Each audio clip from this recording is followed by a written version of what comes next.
My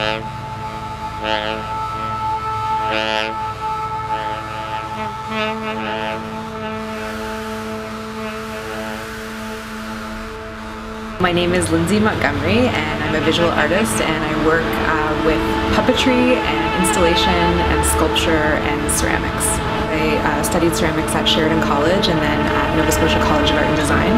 But when I was pursuing my master's degree, I was really interested in sort of branching out from ceramics, and I was interested in performance, and I was taking some classes in theater. So I started kind of bringing these other elements into my practice that now kind of makes up my practice, which is very multimedia. I kind of make a lot of elements that I choose how they're going to have relationships to each other and how they're going to look once I get into the space. So right now I'm working mostly on different stage elements, and then when I get into my space, if I come up to my room, I'll sort of build an installation that's going to be a bit of a landscape and then performance space as well. The installation is going to be set up as something that you'll be able to view as you would any sculpture in a gallery, but then I'm going to actually be performing onto the installation with puppets, so that you'll be able to come into the room and see kind of a snippet of a greater narrative that'll be going on throughout the day. So the piece that I came up with when I was at the BAM Center this summer is called The Coming of Spring, and it's sort of like a science fiction retelling of the story of Persephone and Demeter. So the installation is gonna kind of have like 4 little stations where some kind of story will take place. So it'll be 4 different sculptural elements that one of the 3 puppets that I've created will go, and then that will begin a piece.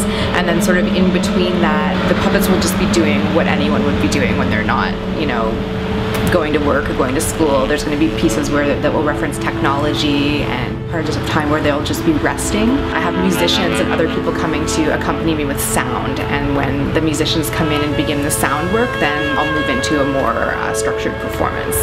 I guess I've always been really interested in sort of working out things that I'm thinking about through role play. And so my work kind of took this necessary move towards figurative work, I would say about 5 years ago.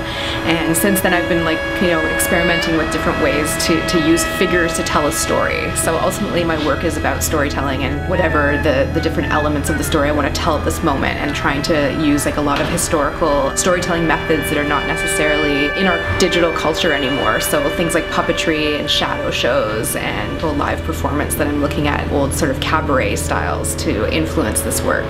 Come up to my room, I see it as a really great opportunity for me to test out some of this new performance work that I've been working on.